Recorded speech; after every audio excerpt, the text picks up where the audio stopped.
आज आपण कोथिंबीर आणि ज्वारीच्या पिठापासून खमंग आणि खुसखुशीत असे थालीपीठ कसे बनवायचे ते पाहणार आहोत। हे जे थालीपीठ आहे ते तुम्ही सकाळच्या नाश्त्याच्या वेळेस देखील बनवू शकता किंवा मुलांच्या टिफिनला देखील देऊ शकता।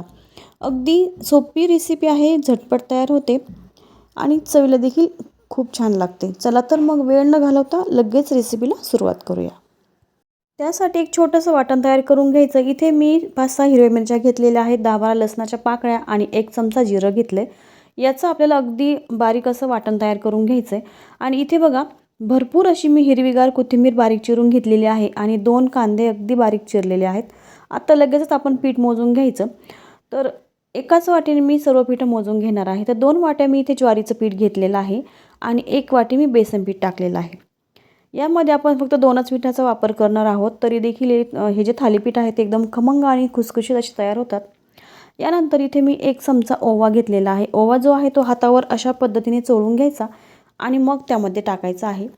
त्यानंतर 2 चमचे तीळ टाकलेले आहेत। तर मी इथे गावरान तीळ वापरलेले आहेत, तुमच्याकडे जर सफेद तीळ असतील तरी देखील चालेल। यानंतर अर्धा चमचा हळद टाकलेली आहे आणि यानंतर चवीनुसार आपल्याला इथे मीठ टाकायचं आहे। बारीक चिरलेला कांदा हातानेच अशा पद्धतीने आपल्याला तो चुरून घ्यायचा आहे आणि मग टाकायचा आहे। त्यानंतर सर्व जी कोथिंबीर आहे ती मी टाकून घेतलेली आहे। कोथिंबीर जी आहे ती व्यवस्थित साफ करून स्वच्छ धुवून घेतली आणि त्यानंतर बारीक चिरलेली आहे। तर पिठामध्ये सुरुवातीला कांदा आणि कोथिंबीर जी आहे ती अशा पद्धतीने हातानेच दाबून मिक्स करून घ्यायचे। कोथिंबीरीचा ओलावा आणि कांद्यामधलं जे पाणी आहे त्याने देखील पीठ बऱ्यापैकी ओलं होतं। यानंतर आपण जे वाटण करून घेतलं होतं हिरवी मिरची, लसूण आणि जिरे याचं, ते वाटण आपल्याला यामध्ये टाकून घ्यायचं आहे आणि थोडं पाणी टाकत व्यवस्थित आपल्याला त्याचा गोळा तयार करून घ्यायचा आहे। बघा अशा पद्धतीने एकदम पाणी टाकायचं नाही आहे, जास्त पाणी जर पडलं तर पीठ पातळ होऊ शकतं। हे जे पीठ आहे ते आपल्याला घट्टसरच मळून घ्यायचं आहे। तर मी ते थोडं पाणी टाकून घेत आहे आणि व्यवस्थित त्याचा गोळा तयार करून घेते। बघा अशा पद्धतीने थोडंसं दाबूनच आपल्याला प्रेस करून पीठ मळून घ्यायचं आहे, कारण मीठ टाकल्यानंतर कांद्याला भरपूर पाणी सुटतं, त्यामध्ये देखील पीठ बऱ्यापैकी ओलं होतं। पीठ मळून झाल्यानंतर त्यामध्ये 1 चमचा मी तेल टाकून घेतलं आणि पुन्हा एकदा थोडंसं मळून घेतलेलं आहे। हे जे पीठ आहे ते आपल्याला भिजत ठेवायचं नाही आहे, जर आपण भिजत ठेवलं तर त्याला पाणी सुटू शकतं, जास्त पातळ असं पीठ होईल। त्यामुळे आता लगेचच आपण याचे थालीपीठ तयार करून घ्यायचे। तर मी इथे एक कापड जे आहे ते ओलं करून घेतलेलं आहे, त्या कापडावर पुन्हा थोडंसं पाणी अशा पद्धतीने शिंपडून घ्यायचं आणि त्याच ओल्या हाताने पिठाचा एक गोळा आपल्याला घ्यायचा आहे अशा पद्धतीने आणि हाताला पाणी लावतच आपल्याला याचं थालीपीठ अशा पद्धतीचं थापून घ्यायचं आहे। एकदम पारंपरिक पद्धत मी तुम्हाला इथे दाखवलेली आहे थालीपीठ थापण्याची। एकदम गोलाकार असं हे थालीपीठ आपल्याला थापून घ्यायचं आहे आणि थालीपीठ जे आहे ते खूप जास्त जाड ठेवायचं नाही आहे आणि खूप जास्त पातळ देखील करायचं नाही आहे। अशा पद्धतीचंच आपल्याला थालीपीठ थापून घ्यायचं आहे। जशी आपण चपाती करतो ना तसं भाकरीसारखं जाड करायचं नाही आणि थालीपीठ थापून झाल्यानंतर त्याला असे होल करून घ्यायचे। मध्यभागी 1 होल करायचं आणि कडेने 4 ते 5 होल करून घ्यायचे। आता लगेचच इथे तवा गरम करून घेतलेला आहे।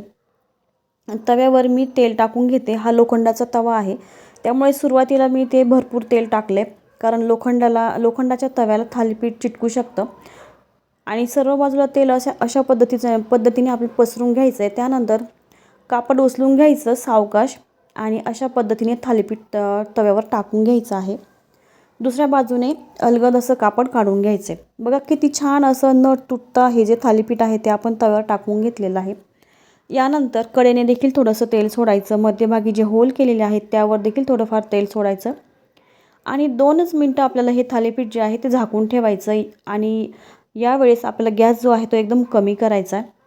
2 मिनटानंतर गॅस जो आहे तो पुन्हा फास्ट करायचा आणि थालीपीठ जे आहे ते आपल्याला पलटी करून घ्यायचं आहे।